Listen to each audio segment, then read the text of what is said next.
C'était en train de... Oui, c'était en train Ah, d'enregistrer. pardon. Du coup, j'ai... Non, mais c'est bon. Parce que on reprend. Toujours à Viginature, parce que c'est là que j'ai toute la base de mes expériences et un puits sans fond d'histoires à raconter. Il y a un programme qui s'appelle Papillon des Jardins, où donc c'est tous des observatoires, donc ça s'inscrit tous dans le long terme. C'est jamais des programmes de recherche participative sur le court terme. Le but c'est d'avoir un observatoire, un suivi dans le temps.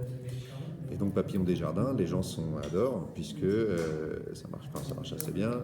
Ça consiste à reconnaître les papillons qu'il y a dans leur jardin, donc ils apprennent, ils ont le côté gratifiant de grandir leur connaissance, de voir que leur jardin attire des papillons. Il y a tout le côté naturaliste qui est là, découverte et tout qui est super.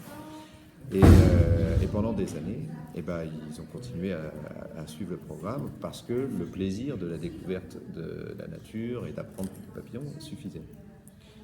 Mais ils avaient effectivement très peu de retours des chercheurs. Et puis là, il y a un an à peu près,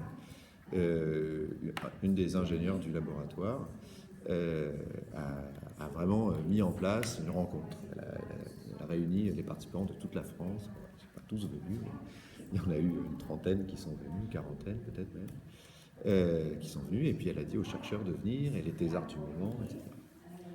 Et le témoignage, il s'arrête à voilà, juste à raconter la joie, le plaisir, mais c'était énorme. Ça faisait 10 ans qu'ils observaient leurs papillons, ça faisait 10 ans qu'ils savaient qu'ils envoyaient quelque part, dans une sorte de web, ils envoyaient leurs observations.